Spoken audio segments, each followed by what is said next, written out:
A very good morning to everyone. I hope all of you are very well.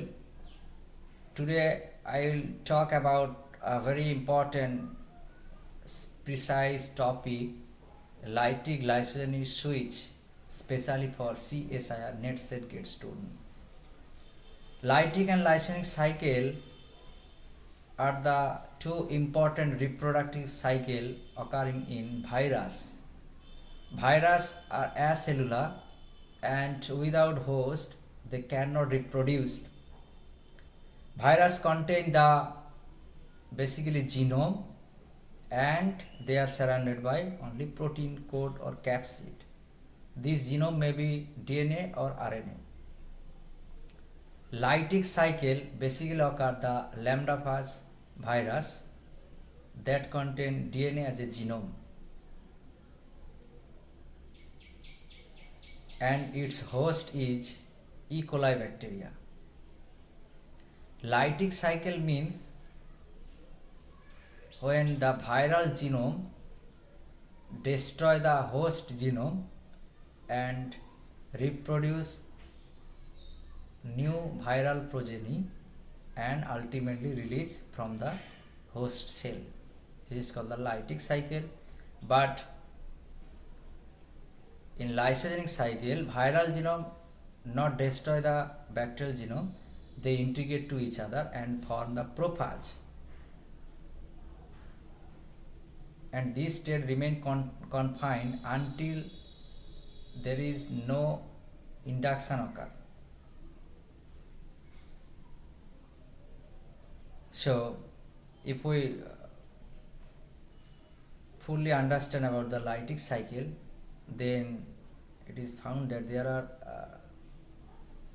about 5 to 6 steps to complete the lytic cycle. The firstly, viral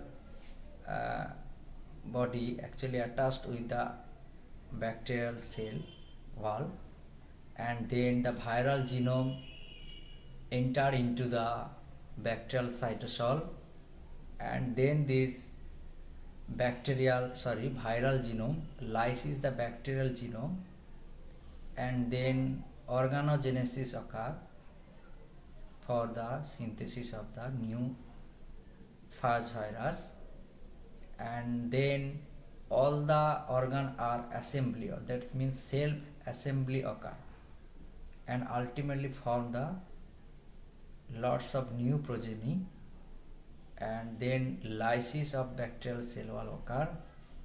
As a result, all the new phage virus are released from the host cell, and then they are infect the new host. But when high viral infection occur, then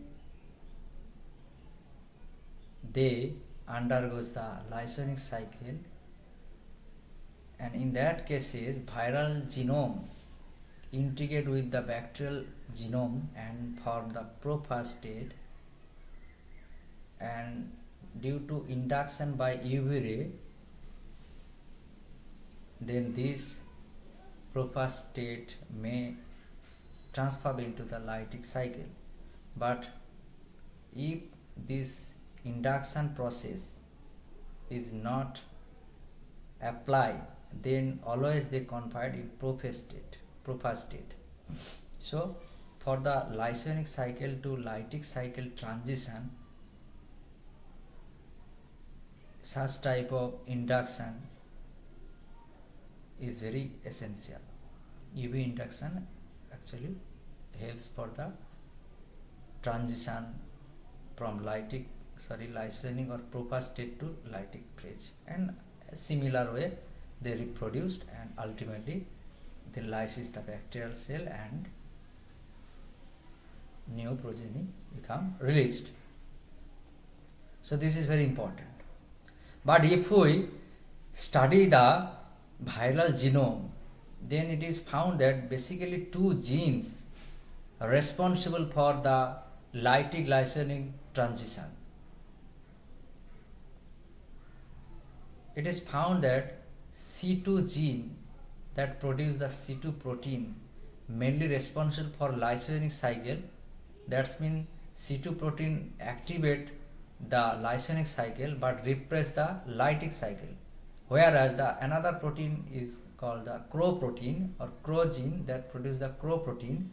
This CRO protein activate the lytic cycle but repress the lysogenic cycle. So that's mean these both gene or protein have both activation and repression function.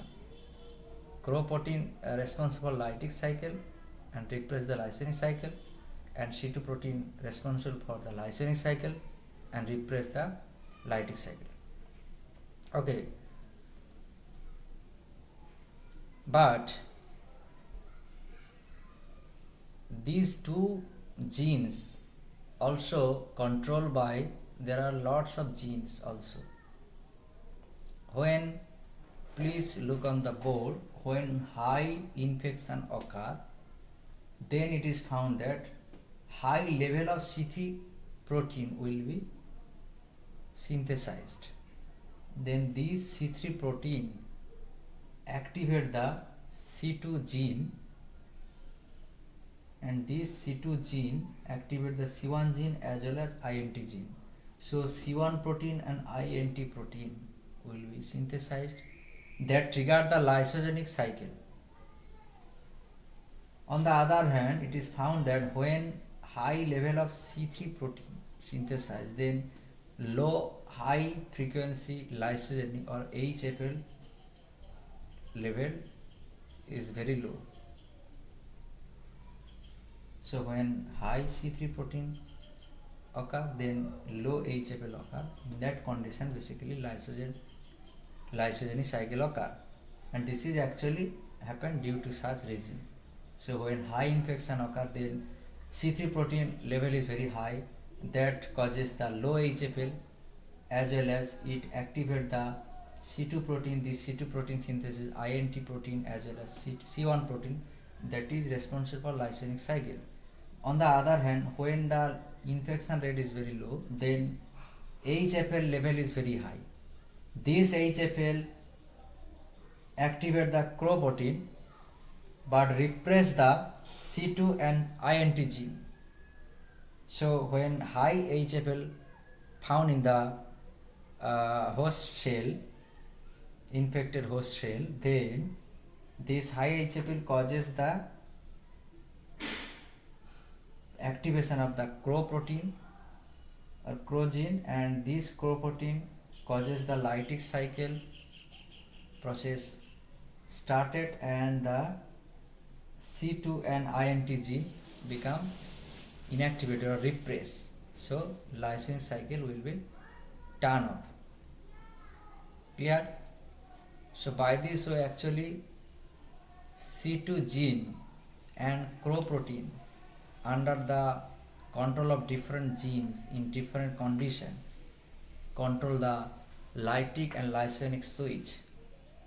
So I think it is fully understand to all of you. This is very important for viral reproductions. So a lot of thanks to everyone. You always follow my YouTube channel to receive up to date such topic or information. Thank you all of you. Stay safe.